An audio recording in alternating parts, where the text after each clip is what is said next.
You've been hiding in the shadows way too long. You always thought that you were weak, but babe, you're wrong. Yeah, you better step into the light, just give it a try. Think that it's time you let that spark out. You've been hiding in the shadows way too long. Hey, welcome to the Coming Out Late podcast. I'm Robin, your host, and I'm a late bloomer just like you. We are a part of a rapidly growing, lesser known, or even talked about subset of the queer community. We're a tribe, if you will. And if you're anything like me, when I came out, I was confused, scared. I felt like I was going crazy and I felt all alone and had nobody to talk to. Not to worry, you've come to the right place. In the Coming Out Late podcast, you'll hear real, raw, and relatable coming out late stories. You'll be inspired, informed, and educated, and you'll definitely feel supported. And you can stop feeling like you're living someone else's life and start living your own. So welcome, you have found your tribe. And welcome to the Coming Out Late podcast. Hello, and welcome to the Coming Out Late podcast. I am Robin, your host. Thank you so much for tuning in today. I really appreciate it. Some quick announcements. If you would like more information about any of the things that I'm about to announce, either check out the show notes for this episode or simply send me an email to comingoutlater@gmail.com. First things first, we are in retreat season, people. We head to Philly, Pennsylvania, July 24th through the 27th, and end our retreat season in Grand Junction, Colorado, September 4th to the 7th. Don't forget about the ever-popular and highly effective support groups offered at 3 different days and times every single week.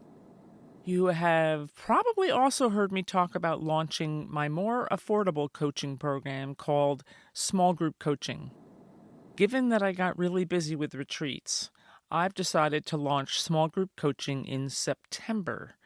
But pay attention to the announcements and the signups, which will be coming out and start in July. Alrighty, that's it for announcements. Are you ready? Today is going to be a very powerful conversation.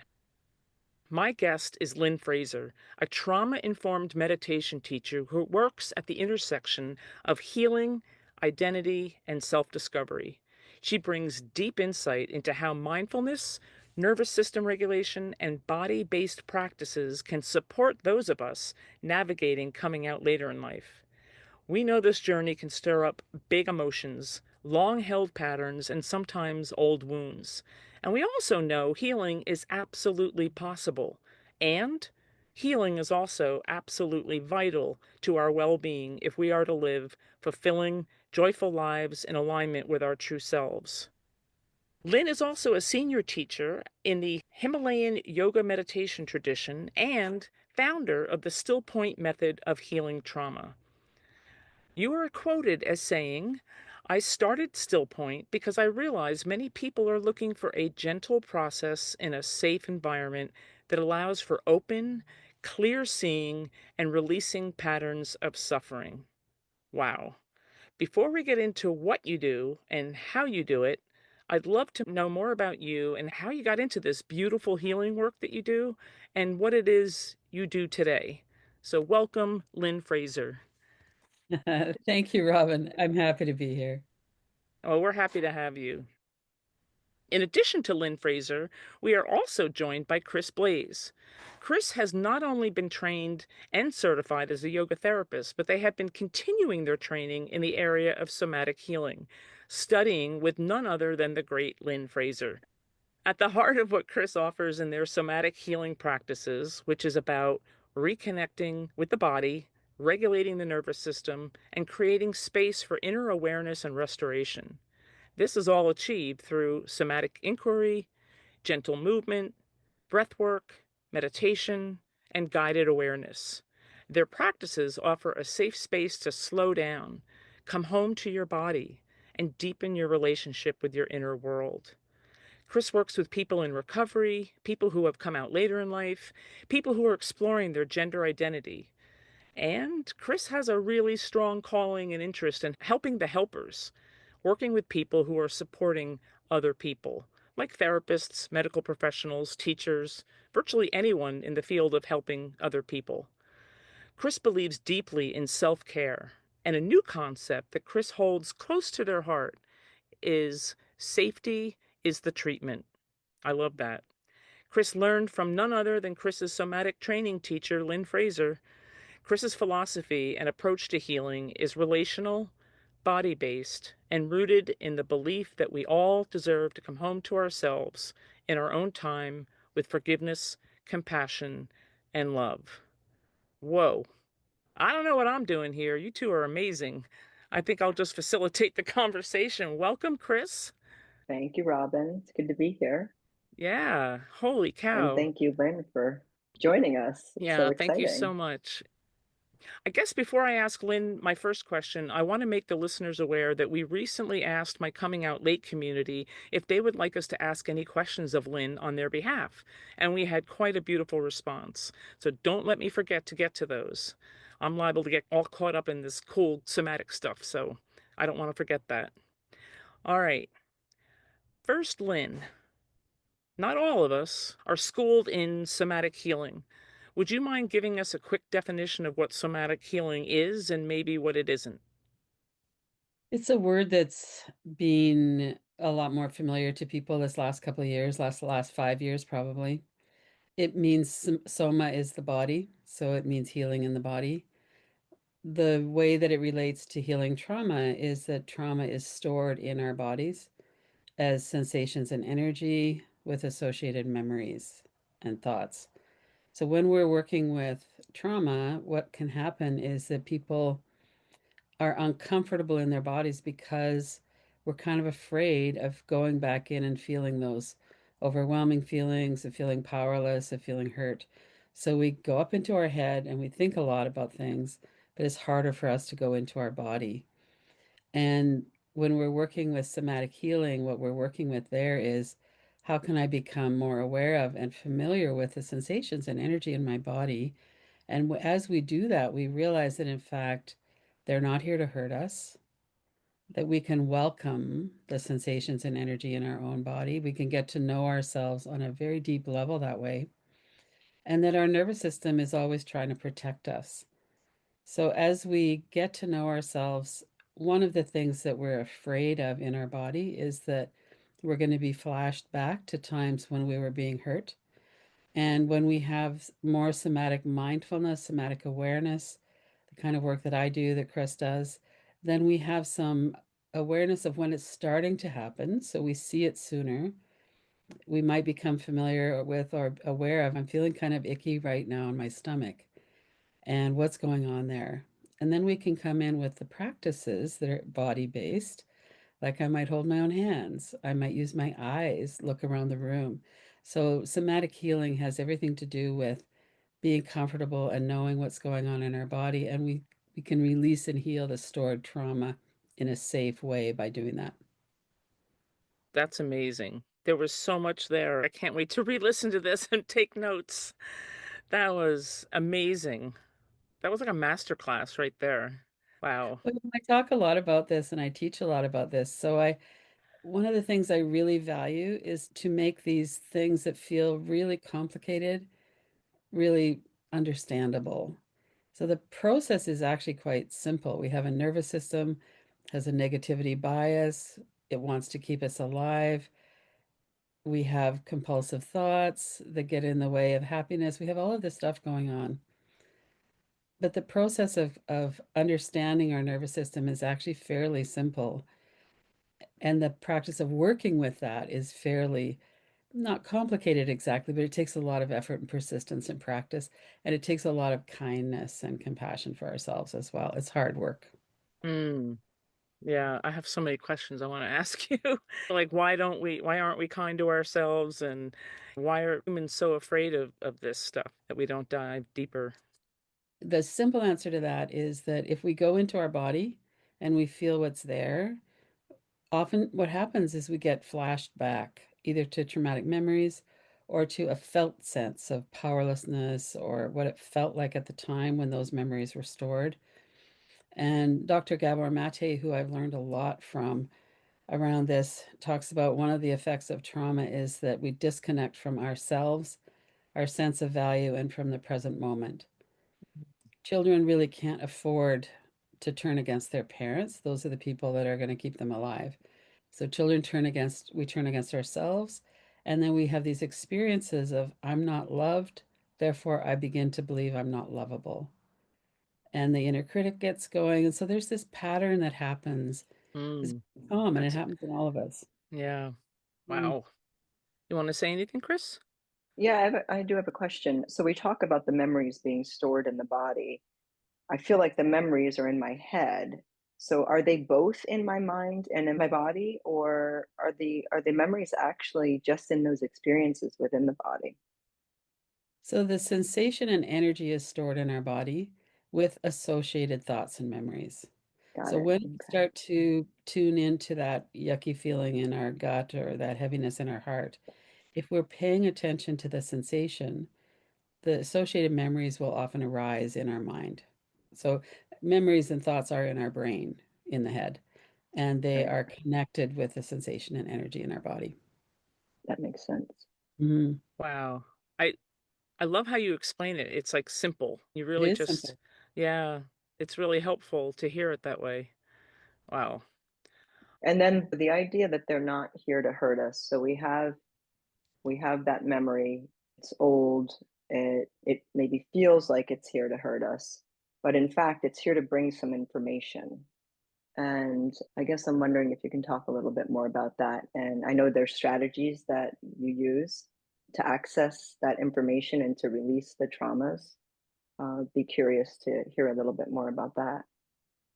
So one of the ways that we heal is that we are aware that in this moment in time, our body is safe. One of the ways that we know that is we look around the room and we see there's no danger here right now. We hold our own hands, we put our hand in our heart, we come into our body and we realize, actually, I'm okay right now. And we have to stay present in this present moment. We have to stay here in this present moment. But what happens is when we're in sensation and energy, they are from the past. So as we tune into those, sometimes there will be painful energy there. So I'll have a sharp burning, kind of a twisting feeling in my heart area.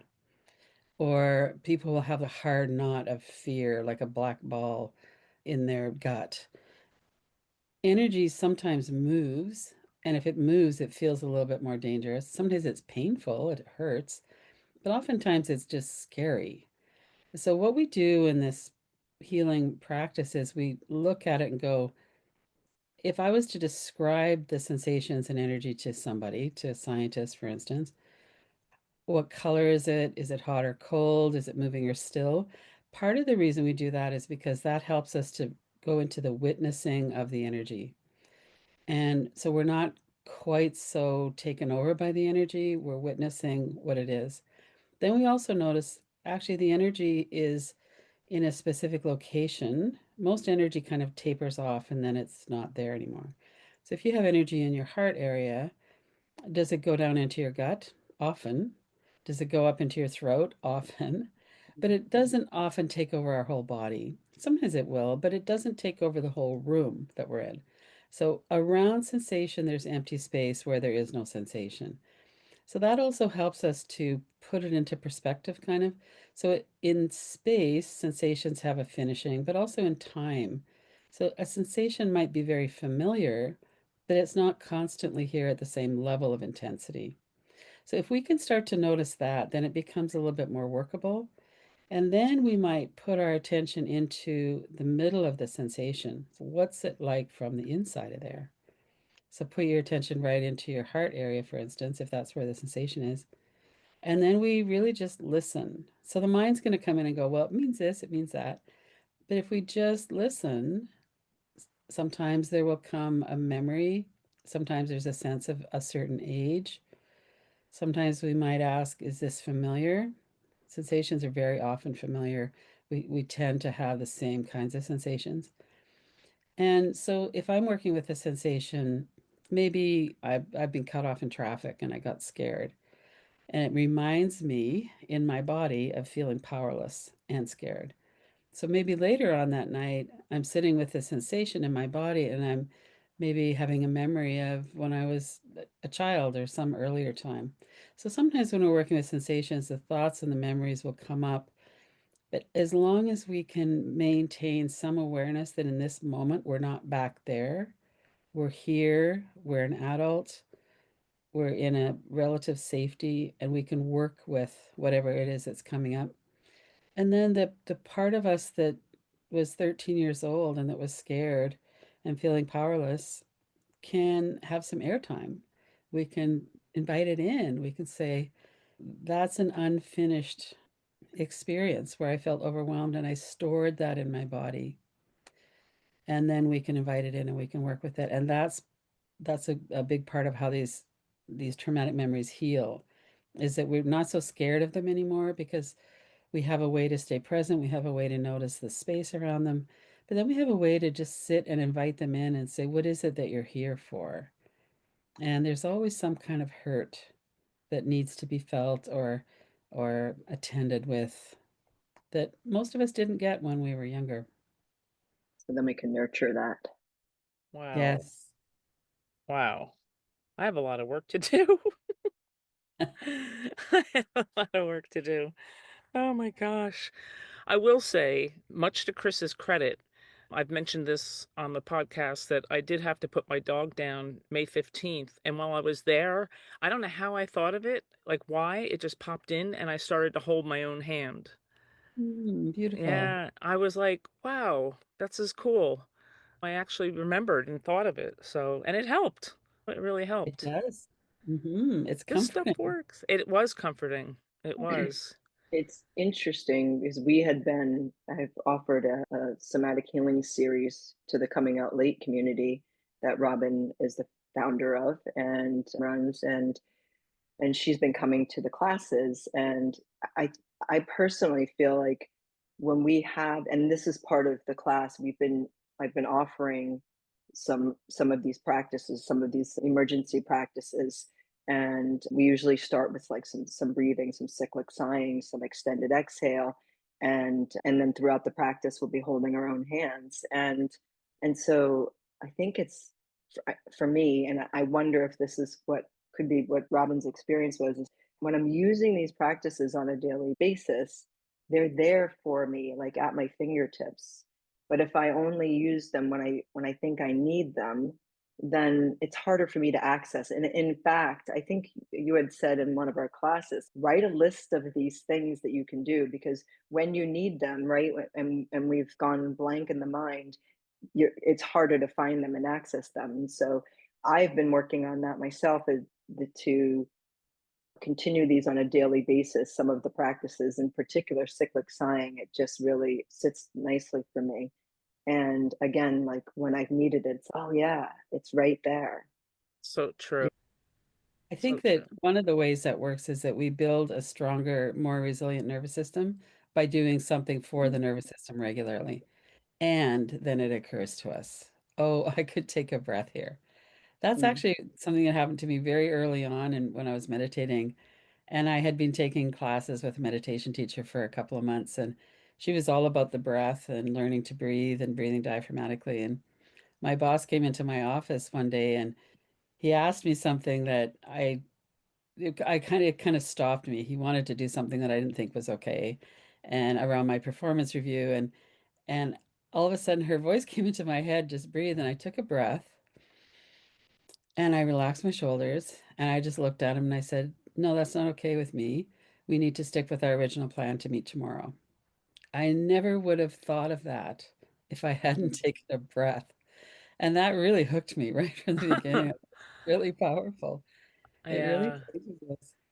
Chris has been teaching me also, and we've been passing it on to the people in the coming out late community about the power of the pause, how Yeah. important it is just to gather yourself sometimes, even.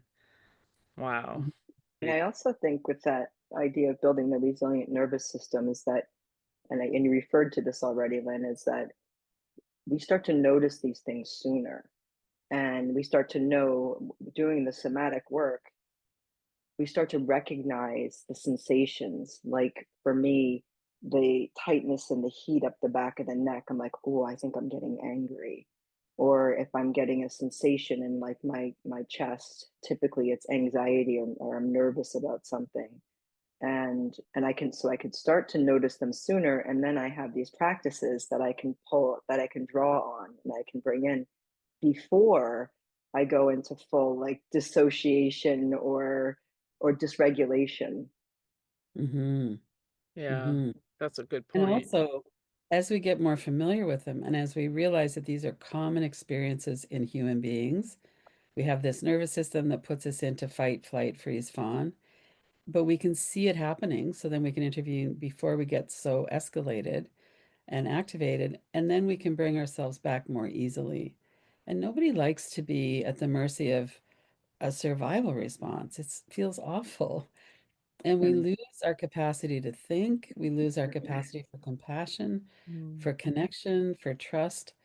We have to come out of those survival responses in order to really express ourselves as a human being. Otherwise, it's just survival, which is it's difficult for us and it's difficult for other people. And I think we're seeing a lot of that in the world right now. Mm. Yeah, we are. We Mhm. definitely are. and it's so empowering, or I don't know if it's maybe build self-esteem, or something, with the ability to self-regulate, to not always have to rely on somebody else to help. Like, I think that's a lovely thing to have too, but to be able to do it on your own, because you don't always have another person there. Right. Um, It gives me confidence. I remember hearing a story a long time ago. I can't remember who told it, but about how the evolution of the baby, we were in this very cozy little womb, and then we're born and we're taken care of, we're fed, we're clothed, we're everything is taken care of for us. And somewhere along the line, the human species doesn't teach us how to self-regulate.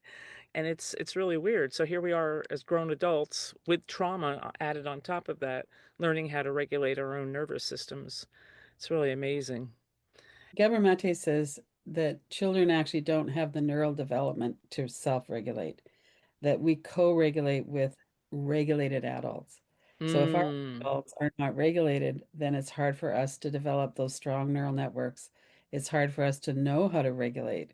So that's something that we might have a parent, it might be a teacher, it might be a friend's parent or somebody else who can help us to learn that. And if Mm. we haven't really got that solidly established as a child, we have to do it on our own as an adult. Not on our Wow. own, we can do it with each other, but Yeah. one of the things I think is a sign of emotional maturity is when we take responsibility for our own nervous system. It's mm, very difficult for everybody to be around someone with a dysregulated nervous system. It's hard on us, but it's also hard on other people. And so if we're around somebody who's anxious a lot, then it's tiring for us. It's not very satisfying. So for me, I was often have been in a freeze response, and it's really hard to be in relationship with someone in a freeze response because we're dissociated, we're not there. So as I've become more regulated, and more present, then people can connect with me and I can connect with people on a different level. And that's very satisfying. It's not very satisfying to be around someone in a freeze response, but on the other hand, it's scary to be around someone in a fight response. So we all have nervous system stuff going on. If we could understand our nervous systems and work with them and try not to shame ourselves for our nervous system responses, but also to take responsibility for them. Like there are some things I can do. I could really practice breathing. I could try and get enough sleep. I could say no to things that are really hard, that are really dysregulating on the nervous system. There's always things that we can do to support ourselves. Yep. I agree. I agree. And something I'm learning as a complete novice is that it's not enough to go to one class a week. You have to do this. It's a practice. When I got really good at softball, I didn't do it once a week. I played and I threw all day long. and batted and all that good stuff. And that's how I got better at softball. And so this is not a one and done.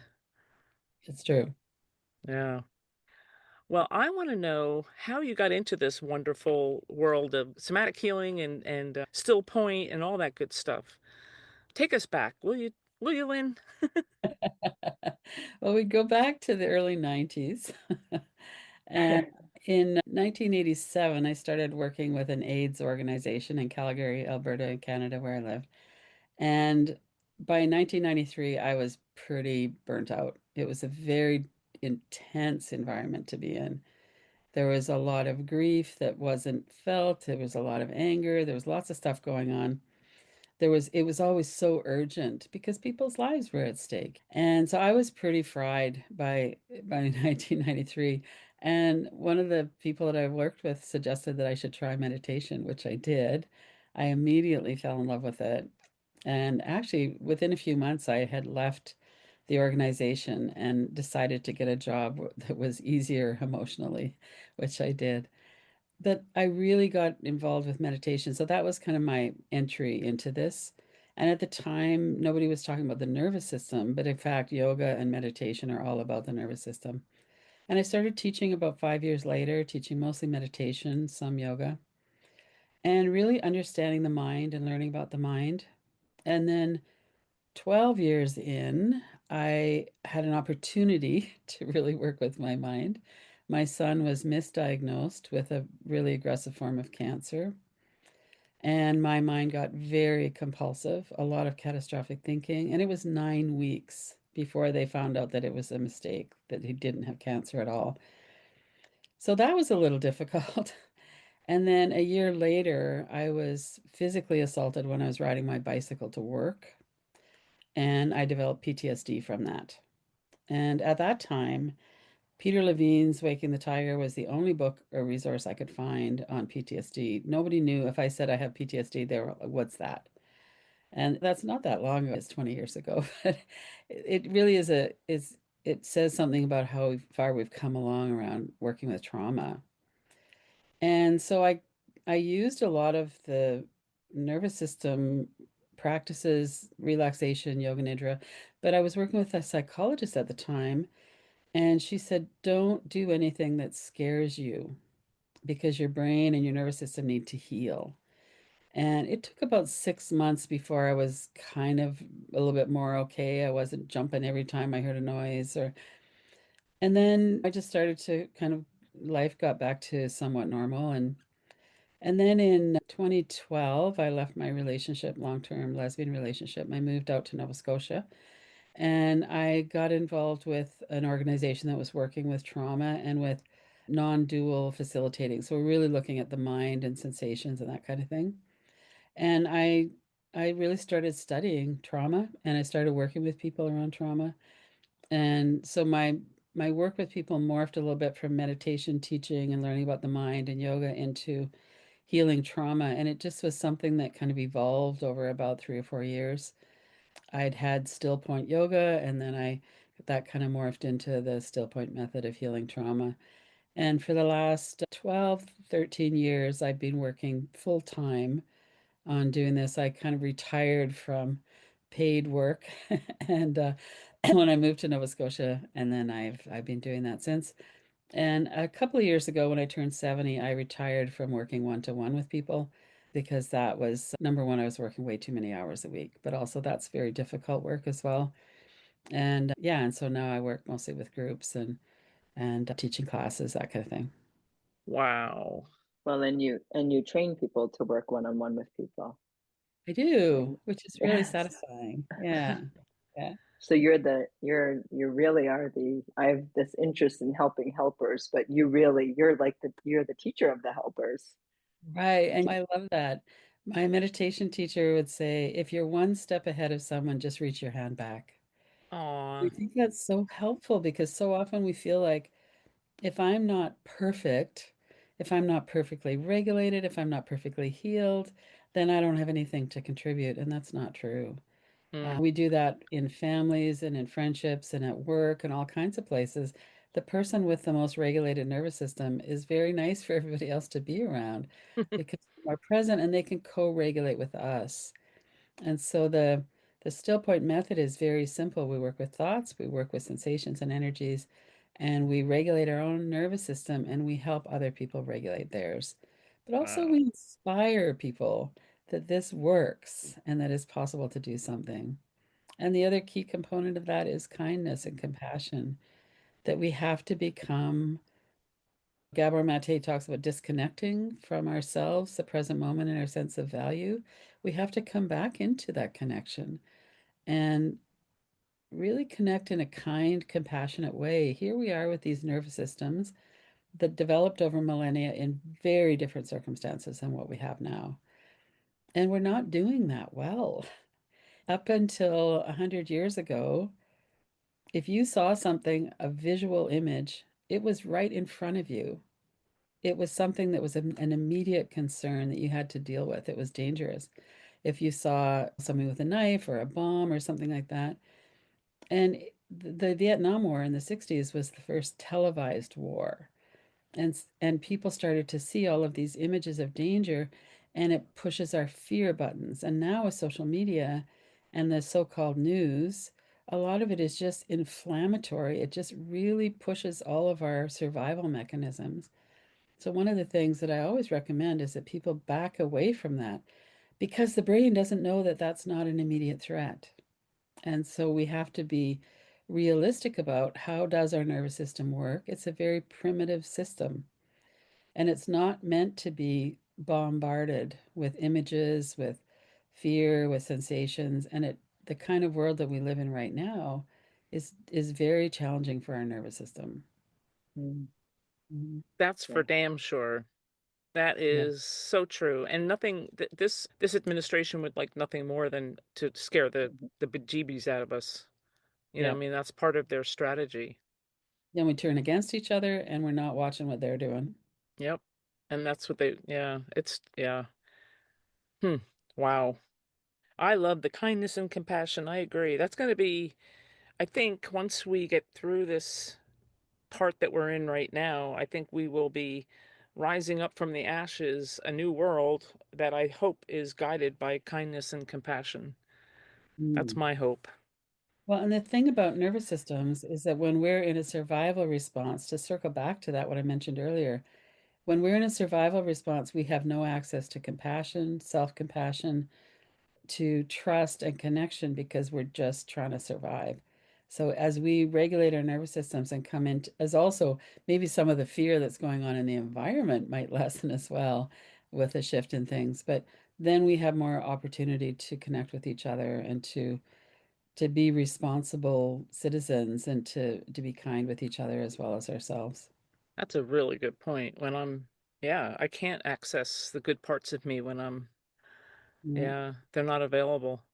Wow. Yeah, our Gee, brains literally don't work that way. mm-mm. Wow. Yeah. I really want to study the nervous system more now. This is cool. It really is. It is So cool. it is. It's amazing. So as I said earlier, we invited anybody in the coming out late community in the Facebook group to, if they wanted to, send in a question about something that they might be struggling with or challenged by, and we would present that to you and see. And we did provide you with all of the questions ahead of time. How would you like to go about this? Should we read one at a time, or do you want to? Because I kind of came to the same conclusion that you came to, but Yeah, the common thread for all of them is to regulate our own nervous systems and to be kinder to ourselves. So well, I think that is a common thread through all of them. And then we have specific, one of the threads that flows through a lot of it is shame. mm, Often feel there's the conditioned shame and religious shame around there's something wrong with us. We're not heterosexual. There's something evil or disgusting or wrong. And even if we don't really believe that, we've been conditioned. So it's there's those beliefs can sometimes be quite deep inside. So there's that. But there's also things like, well, why didn't I know this earlier?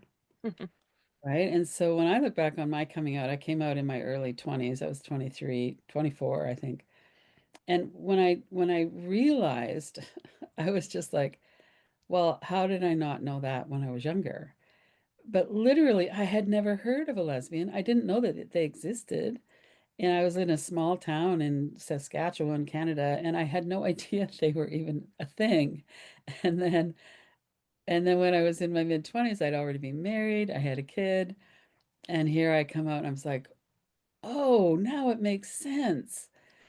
But so often we'll shame ourselves for not getting it, for how, and sometimes I look back on that and go, I'm really good at hiding from myself, clearly. Oh, That was always there, but I didn't know it was there, right?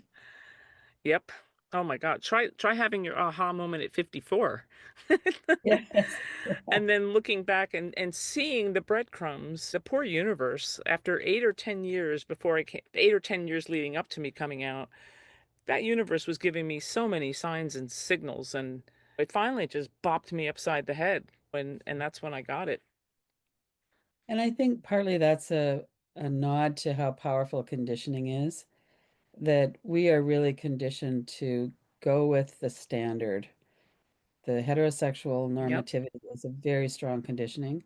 Mm-hmm. And and also we're often in relationships by then where our family might be homophobic. At that time when I came out in the 70s, it was not something that was done. We were Mm. all kind of, everyone I knew in the lesbian community were all kind of managing our families. And one of the ways that was for me, I just came out and I said, this is me, and if you don't like it, too bad. And so I love I didn't have a that. lot of sympathy for them. I just get with the Good. program. This is who I am. I It was, love that. I wish more people would do that. I really do. it has a consequence though, Yes, right? it does.